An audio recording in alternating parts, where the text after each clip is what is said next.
नमस्कार मित्रों, जय माता दी। जैसा कि मैंने आपको कल वीडियो में बताया था कि आगे मैं क्या क्या बताने वाला हूँ, वो आप इसमें देख लीजिए। जो भी मैं आपको समझा सकता हूँ, जो भी विधि मैं आपको बता रहा हूँ बहुत आसान है और आप करने की कोशिश करोगे तो पितरों को बहुत ही प्रसन्नता होगी, काफ़ी तृप्ति उन्हें मिलेगी। आप करके देखिए। तो सबसे पहले तो मैं आपके सामने ना एक पेपर दे रहा हूँ, आप इसका स्क्रीनशॉट ले लो। आप लोग देख लीजिए आराम से। मैं और नज़दीक कर देता हूँ, अब आपको दिख रहा हो जितना। तो अब ये स्क्रीनशॉट मैंने आपको क्यों लेने के लिए बोला है, क्योंकि मैं इसमें कुछ बताना चाहता हूँ। भाई, लोगों को ये लगता है कि हमारा पितृ कोई किसी योनि में है, कोई किसी योनि में गया, तो उन तक ये भोजन या ये जो भी हम उनके लिए तर्पण करने जा रहे हैं ये उन तक कैसे पहुंचेगा। तो उन तक ये इस तरीके से पहुंचेगा कि दो दिव्य पितृ होते हैं, जो कि मैंने आप ऊपर में 1 नंबर और 2 नंबर के अंदर मेंशन किया हुआ है। दो दिव्य पितृ कौन से होते हैं? विश्वदेव और अग्निष्टवाद। विश्वदेव और अग्निष्टवाद, ये दो दिव्य पितृ हैं। इनका नाम लेने मात्र से ही आपके द्वारा प्रदान की गई पितरों के निमित्त जो भी सामग्री आपने प्रदान की हुई है वो आपके पितरों तक निश्चित तौर पर ये पहुंचाते हैं। इनका काम यही है, क्योंकि ये बहुत दिव्य पितर हैं। तो आप कोई भी अपने पितरों का कोई भी काम करते हो तो जैसा कि मैंने आपको बताया था, गणेश जी महाराज, भगवान शिव और भगवान विष्णु का नाम लेने के अलावा ये दो पितरों का नाम लेना अति आवश्यक है। पहली चीज तो ये हो गई। दूसरा क्या होता है, अग्निदेव की जो पत्नियां हैं उनमें से दो, उनकी जो वाइफ है उनमें से एक जो वाइफ होती है ना उनकी, उनका नाम है स्वधा देवी। स्वधा देवी। तो जब भी आप स्वधा देवी को पुकारते हैं ना, तो वो आप हव्य को, कव्य को, जो भी आप पितरों के निमित्त कुछ भी कर रहे हो, वो अग्नि में, अगर अग्नि में भी आप डाल दोगे ना उनका नाम लेकर, स्वधा का पीछे लगा दोगे, तो आपके पितरों तक ही पहुंचेगी वो चीजें। आप एक तरीके से मान सकते हैं कि वो डाकिए का काम करती है, कि आपने जो भी लेटर अपने पितरों के लिए लिखा है वो उन तक कौन पहुंचाएगा। जैसे देवताओं तक स्वाहा देवी पहुंचाती है, तो वैसे पितरों तक कौन पहुंचाएगा? वो स्वधा देवी पहुंचाएंगी। तो सबसे पहले आपको ये ध्यान रखना है। तीसरी सबसे बड़ी बात मैं आपको बताने जा रहा हूँ। देखो, जो हमारे पूर्वज हैं वो फीमेल भी हैं और मेल भी हैं जो जा चुके हैं। तो सबसे पहली आप ये ध्यान रखें कि जो भी आप उनके निमित्त जो भी तर्पण में बताऊंगा, तो मैंने ये तीसरे और चौथे नंबर पे लिखा है, स्पेशली मैंने मेंशन किया हुआ है, तस्मै स्वधा नमः। ये क्या है, जितने भी मेल पित्र हैं उनके नाम जब भी हम उनको तर्पण करेंगे, अभी मैं पूरी विधि बताऊंगा आप लोगों को, तो आपको क्या करना है, तस्मै स्वधा नमः। अगर कोई मेल पितर है तो उसके लिए आपको इसी मंत्र का चैंट करना है। चैंट क्या करना है, मतलब 3 बार अपन को जो भी उनको देनी है। तो आप चौथी बात, अब चौथे नंबर पे जो लिखा है वो क्या लिखा है, तस्मै स्वधा नमः। समझ गए आप? मानी तस्मै स्वधा नमः पितरों के लिए, तस्मै स्वधा नमः फीमेल के लिए। इतना आप समझ लीजिए। थोड़ा बहुत जो भी अगर वीडियो में मिस्टेक हो रही है तो आप इस चीज़ को आप मैनेज कर लीजिए, क्योंकि इतना मेरे पास अभी समय नहीं है। एक नीचे मैंने मंत्र लिखा है, अगर उसको आप पढ़ सकते हो तो पढ़ लो, अगर आप उसका सही उच्चारण नहीं कर सकते तो मैं बता देता हूँ। ओम सर्वेभ्यो पितृभ्यो नमो नमः। ओम सर्वेभ्यो पितृभ्यो नमो नमः। ठीक है, ये मैंने इसके नीचे 6ठे नंबर पे लिखा हुआ है पंचबली।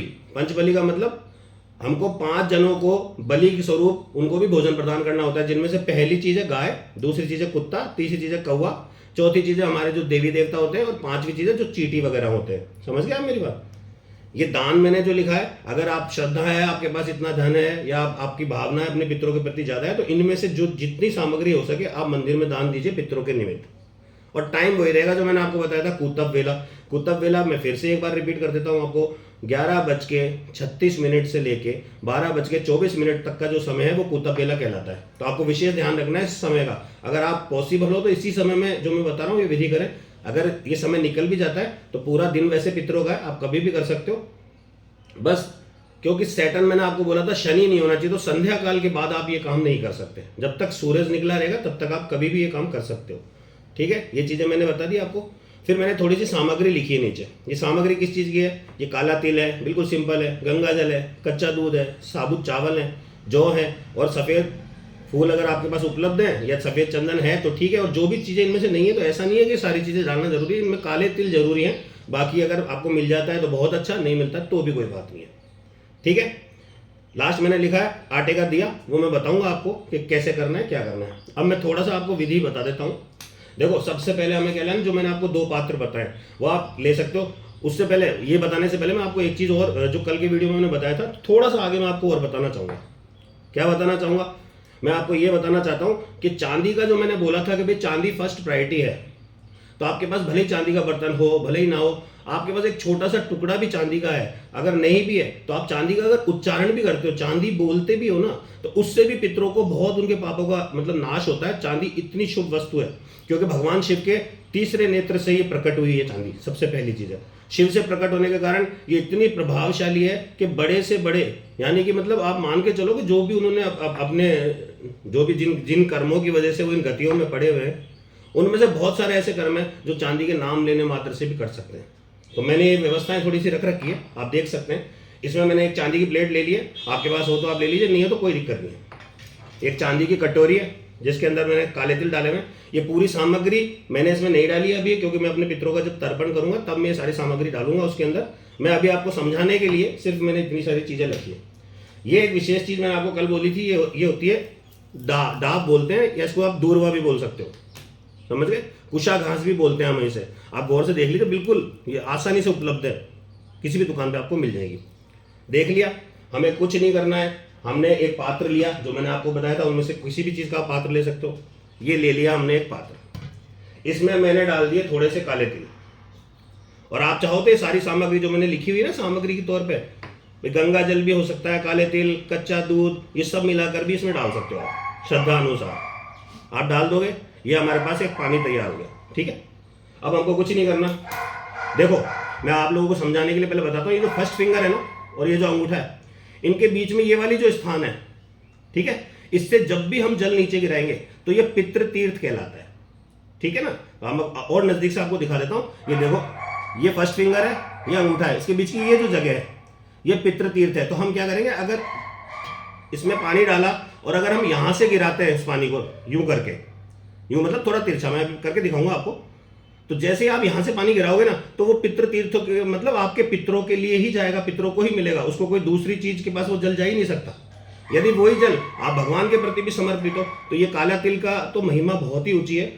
शास्त्रों में तो ये कहा गया है, एक तिल के दाना यानी एक सिंगल तिल, उसका दान आप कर देते हो ना, तो 1.25 सेर सोने के बराबर तिल का दान माना गया शास्त्रों में। काले तिल की महिमा तो बहुत अद्भुत है, क्योंकि भगवान विष्णु से प्रकट है। आ गया आप बात समझ में। तो हमको क्या करना है, हम पितरों को तो दे ही रहे हैं तर्पण, लेकिन हम चाहें तो हम भगवान विष्णु को भी दे सकते हैं, हम भगवान शिव को भी दे सकते हैं, हम माता जी को भी दे सकते हैं। पर जब माता जी को भगवान को देंगे तो वो जल आगे से गिराते हैं, ये देव तीर्थ है, तो आप वो जल अगर सीधा गिराओगे तो वो आपके देवताओं को मिलेगा। जैसे विष्णु भगवान को मुझे देना है तो मैंने जल डाला, काले तिल डाले या काला तिल मिश्रित जल मैंने मिलाया, हाथ में डाला, और मैं जब आगे से डालूंगा तो क्या बोलूंगा, ओम नमो भगवते वासुदेवाय। माता जी के नाम से भी आप कर सकते हो, भगवान शिव के नाम से भी कर सकते हो, किसी भी देवता के नाम से आप डालोगे तो यहां से डालना है।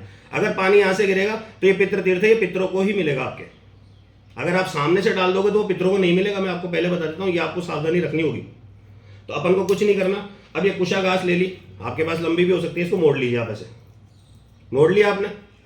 अब ये जो जगह है इसको कैसे पकड़ना है, जो मुड़ा हुआ एरिया है ना, ये बाहर की तरफ होना चाहिए।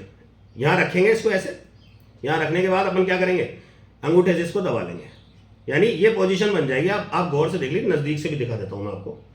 ऐसे आपको कुशा घास में ऐसे लेना है, ठीक है। अब जो पानी हमने ले रखा है, सबसे पहली चीज है पानी लिया हुआ है। मैं थोड़ा सा इस पेपर को हटा देता हूं एक बार। ये मेरे पास एक रामजारा है, ये तांबे का, ये पीतल की है, और ये भी पीतल की है। चांदी मैंने रखी हुई है, क्योंकि चांदी मैंने आपको बताया था कि उसका होना बहुत शुभता को बढ़ाता है। अब क्या करना है, इसमें मैंने पानी लिया, ठीक है। पानी तो ले लोगे, उससे पहले मैं आपको एक चीज और बताना चाह रहा हूं। कोई भी चीज आपके पितरों तक तभी पहुंचेगी जब उनका एड्रेस ठीक होगा। एड्रेस क्या होता है, एड्रेस होता है उनका गोत्र, उनका नाम, बस यही उनका एड्रेस है। आपको ये लेना बहुत आवश्यक है। अब लोगों के पास समस्या क्या है कि उन्हें मालूम है कि गोत्र भी नहीं पता कईयों को। तो अगर किसी को गोत्र भी नहीं पता तो कोई घबराने की बात नहीं है, सिंपल सी चीज होती है। कश्यप ऋषि जो है, बस आप कश्यप नाम ध्यान रख लीजिए। अगर कोई गोत्र आपको याद नहीं है अपने पितरों का, आपका खुद का, तो आपको कुछ कहने की जरूरत नहीं है, कश्यप ही आपका गोत्र है, क्योंकि हम ऋषि कश्यप की संतान है हम सब। तो आप ये विशेष तौर पे ध्यान रखें। तो हमको क्या करना है, अब जैसे मैं आपको बताऊं, मैंने कल बताया था आपको कूतक के बारे में। कूतक का समय आपको याद है, मैं बता चुका हूं ऑलरेडी आपको। अब आपको क्या करना है, एक चीज और मैंने बताई थी कि अगर आपके बेटी है और बेटी का पुत्र हो चुका है, तो वो भी कूतक के लिए, मतलब कूतक का काम करेगा। वो किसी भी पाप को हरने के लिए आपके लिए वो बहुत ही उपयोगी है। तो जैसे मेरी मम्मी का बेटा मैं हूं, तो मैं, मेरे नाना जी का क्या हुआ, मेरे नाना जी के लिए तो मैं उनकी बेटी का बेटा हो गया ना, तो मैं अपने नाना के निमित्त भी ये कर सकता हूँ। तो मैं कैसे करूँगा? अब जैसे मैं बता देता हूँ मेरे नाना जी का नाम लेके, अब मान लो मुझे उनका गोत्र भी नहीं पता, तो मैं क्या कहूँगा? मुझे एक ही चीज़ बोलनी है। देखो, जैसे मैंने ये जल लिया हाथ में, अब यहाँ पे थोड़ा प्रोसेस शुरू कर रहा हूँ मैं। 1 मिनट मैं थोड़ा सा लोटे को इधर कर देता हूँ। और ये प्लेट है, ये प्लेट क्यों रखी है वो आपको दिख ही जाएगा वीडियो में। ये पानी लिया मैंने, सब सामग्री मिला हुआ पानी है, ये हाथ में डाला इस तरीके से। अब मुझे क्या करना है? ये तिल मिश्रित जल ले लिया, अब मैं अपने नाना के लिए कर रहा हूँ, आप किसी के लिए भी कर सकते हो। तो क्या करना है भाई? मुझे क्या बोलना है? मैं कश्यप गोत्र में उत्पन्न अपने नाना श्री रघुराज शर्मा जी के निमित्त ये तिल मिश्रित जल अर्पण करता हूँ, कृपया इसे ग्रहण कर तृप्त होवें। और ऐसा करके ये अंगूठा यहाँ से मैं खोलूंगा, है ना, ये थोड़ा सा प्रोसेस है, आप थोड़ा समझने की कोशिश करोगे। मैं एकदम खोल दूंगा तो पानी गिरेगा। तो अब मैंने जो जगह बताई थी ना, पानी वहीं से गिरना है, क्योंकि वो मेल है मेरे नाना, तो मुझे ऊपर वाला मंत्र बोलना है जो मैंने वहां लिखा था, तस्मै स्वधा नमः। तो मैं पानी कैसे छोड़ूंगा? मैंने ये बोल दिया, उसके बाद मैं यहां से पानी छोड़ूंगा, तस्मै स्वधा नमः। दोबारा मैं लूंगा ये जल, दूसरी बार छोड़ूंगा, तस्मै स्वधा नमः। तीसरी बार भी लूंगा और तीसरी बार भी मैं जल यहीं से छोड़ूंगा, तस्मै स्वधा नमः। समझ गए आप? ये स्थिति कैसे बनी? जब कोई मेल पित्र है। अब मैंने तो किया, अब मान लो अब आप कहोगे कि भाई आपने तो पंडित जी कर दिया नाना जी के लिए, अब किसी के दादाजी के लिए कोई करना चाह रहा है, या कोई अपने जो भी पूर्वज है, अब उनके लिए भी बिल्कुल सेम प्रोसेस है। अगर आपको गोत्र याद है तो आप गोत्र बोलिए, वरना ये पानी लो और कुछ नहीं करना, बस सीधी सी बात है, कुशाघास के थ्रू ये पानी यहाँ नीचे गिरेगा। मैंने पानी ले लिया है। अब कोई अपने दादाजी के लिए करना चाह रहा है, जैसे मैं ही करना चाहता हूँ, तो मैं क्या बोलूँगा? मैं कश्यप गोत्र में उत्पन्न अपने दादा श्री महेश चंद्र शर्मा जी के निमित्त ये तिल मिश्रित जल अर्पण करता हूं, कृपया इसे ग्रहण कर तृप्त होवें। तस्मै स्वधा नमः। तस्मै स्वधा नमः। तस्मै स्वधा नमः। हो गया? बस सिंपल है। ऐसे ही आपके जितने भी पितर हैं, आप उनका नाम लेके, जैसे अगर कोई फीमेल पितर है तो मैं एक बार वो भी आपको कॉन्सेप्ट क्लियर कर देता हूं। तो आपको यही जल लेना है। अब मैं मान लो दादी के लिए कर रहा हूं, तो क्या बोलूंगा? मैं कश्यप गोत्र में उत्पन्न अपनी दादी प्रेम देवी के निमित्त ये तिल मिश्रित जल अर्पण करता हूं, कृपया इसे ग्रहण कर तृप्त होवें। अब ये क्योंकि फीमेल है तो मुझे क्या बोलना है? तस्यै स्वधा नमः। दोबारा भी लूंगा, तस्यै स्वधा नमः। तस्यै स्वधा नमः। ऐसे आपके जितने भी पितरों जो आपको याद पड़ते हैं, उनको 3-3 ये जलांजलि आपको देनी है, 3-3 बार। उसके बाद हमें क्या करना है? अब उसके बाद हमें ये करना है, फिर से मैं एक बार जल लूंगा, क्योंकि कई बार ऐसा होता है ना कि हमें हमारे पितरों के बारे में नहीं पता कि हमारे कौन से पितर हैं, कौन से नहीं, हम नाम भी नहीं जानते उनका, हमारे बुजुर्गों ने कभी बताया नहीं और हमें पता भी नहीं है। तो हम क्या बोलेंगे? हम बोलेंगे ये जल लिया मैंने हाथ में, और फिर हम क्या करेंगे? 3 जलांजलि यहाँ से देंगे। वो कैसे देंगे कि भाई मैं कश्यप गोत्र में उत्पन्न अपने समस्त बंधु बांधवों के निमित्त, मेरे इस जन्म के बंधु बांधव और मेरे पिछले समस्त जन्मों के बंधु बांधवों के निमित्त ये तिल मिश्रित जल अर्पण कर रहा हूं, कृपया इसे ग्रहण कर तृप्त होवें। तस्मै स्वधा नमः। इसमें आप तस्य ही नहीं लगाएंगे, इसमें आपको तस्मै ही बोलना पड़ेगा, यानी मेल वाला ही बोलना पड़ेगा। तो दोबारा लूंगा मैं वही सब, तस्मै स्वधा नमः। तस्मै स्वधा नमः। अब आप इसमें एक चीज और कर सकते हैं, जैसे अब ये तो आपने अपने लिए कर लिया, आप चाहो तो मैं तो जो करता हूं मैं आपको बता देता हूं, मैं एक चीज और करता हूं हमेशा, जो 3 जलांजलि अपन को और देनी है इसमें। वो क्या करना है हमको? यही पानी हाथ में लूंगा, ठीक है। मैं कश्यप गोत्र में जन्मे विश्व के समस्त पितरों के निमित्त ये तिल मिश्रित जल अर्पण करता हूं, कृपया इसे ग्रहण कर तृप्त हुए। तस्मै स्वधा नमः। तस्मै स्वधा नमः। तस्मै स्वधा नमः। ठीक है, ये हो गया। अब आपको क्या करना है? पानी बचा हुआ रहेगा काफी सारा, आपने इकट्ठा कर लिया, तो क्या करोगे इस पानी का? तो वो एक मंत्र मैंने नीचे लिखा हुआ है, ओम सर्वेभ्यो पितृभ्यो नमो नमः। तो हमें क्या करना है? ये पानी लेना है बचा हुआ जितना भी है, यही हमारे पोज रहेगा, बस पानी यहाँ से गिरना चाहिए और हमें इस मंत्र की थोड़े से चैंट करते हुए पानी डालना है और याद करना है अपने पितरों को, जिनको आप जानते हो या जिनको आप नहीं भी जानते, या दुनिया के जो भी पितर हैं जिनका कोई करने वाला नहीं है, उनके लिए भी आप कर सकते हो। तो क्या करोगे? ओम सर्वेभ्यो पितृभ्यो नमो नमः। ओम सर्वेभ्यो पितृभ्यो नमो नमः। ओम सर्वेभ्यो पितृभ्यो नमो नमः। ओम सर्वेभ्यो पितृभ्यो नमो नमः। ओम सर्वेभ्यो पितृभ्यो नमो नमः। बस हो गया। अब इसके बाद हमने ये कर लिया, लेकिन अब क्योंकि अपना भी तो दिल नहीं मानेगा ना, अपन भगवान के लिए भी कर सकते हैं, क्योंकि प्रोसेस तो सेम ही है। तो मैं ये भी कर देता हूँ, मैंने जल लिया, ठीक है। तो मैं क्या बोलूँगा, मैं भगवान विष्णु के निमित्त ये तिल मिश्रित जल अर्पण करता हूँ, कृपा इसे ग्रहण कर तृप्त हुए। ओम नमो भगवते वासुदेवाय। अब सीधा डाला है मैंने यहाँ से, आप देख लीजिए। तो मैं 3 बार दूंगा, एक बार मैंने डाल दिया, ओम नमो भगवते वासुदेवाय, ओम नमो भगवते वासुदेवाय।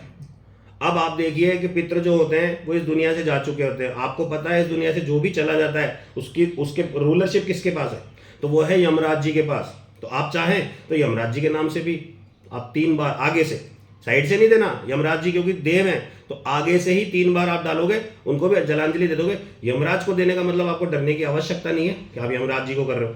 अगर आप उनको तर्पण देते हो तो आपका इस लोक में और उस लोक में कल्याण होगा, आपके घर में कोई अकाल मृत्यु नहीं होगी, ये भगवान कहते हैं, ऐसा कहते हैं भगवान। तो आपको ये करना चाहिए। तो मुझे लगता है कि आसान है प्रोसेस, आपको समझ में आ गया होगा। अगर फिर भी आपको नहीं आ रहा है तो आप मुझे व्हाट्सअप भी कर सकते हो, मुझे कॉल भी करके पूछ सकते हो, क्योंकि अभी समय है। तो आप करो, जरूर करो। और अगर हो सकता है, कई लोग बहुत बिजी रहते हैं अपने कामों में, तो हो सकता है वो आज ना कर पाए, तो आप कल कर लो, आप परसों कर लो। अगर आप फिर भी नहीं कर सकते तो लास्ट दिन, जो अंतिम दिन आएगा ना, उस दिन आप कर सकते हो समस्त पितरों के लिए। ये तो मैंने आपको बेसिक प्रोसेस बता दिया है, ठीक है। तो आपको कर लेना चाहिए मेरे हिसाब से, ये करो आप लोग। और बाकी मैं ना, लंबा वीडियो हो जाएगा तो मैं थोड़ा सा अभी तो हाथ जोड़ूंगा। जय माता दी, मैं आपको बताता हूँ। दूसरा वीडियो बनाऊंगा मैं, तो उसमें मैं और डिटेल में आपको ये चीज़ें बताऊंगा पितरों के बारे में। तो आप कृपया करके करें और अपने घर में सुख शांति बिल्कुल निश्चित तौर पे आपके आएगी। आप देखिए। और जो भी आपका, जैसे पितरों की जो तिथि होती है ना आपकी, जैसे कोई पितर आपका मान लो अष्टमी वाले दिन गुजर गए, तो उनको अष्टमी को ही आप भोजन कराते हो पंडित जी को बुला के, तो उसका क्या विधान है, जिसके बारे में मैंने कल बताया था कि उसका क्या विधान है, उसमें हम क्या क्या गलतियां कर रहे हैं, क्या क्या हमें सावधानी रखनी है, वो सब भी मैं आपको बताऊंगा। लेकिन वो नेक्स्ट वीडियो में बताऊंगा, क्योंकि वो बहुत ही लंबा हो जाएगा, ठीक है ना। जय माता दी। और सब लोग करो अपने पितरों की सेवा। जय माता दी।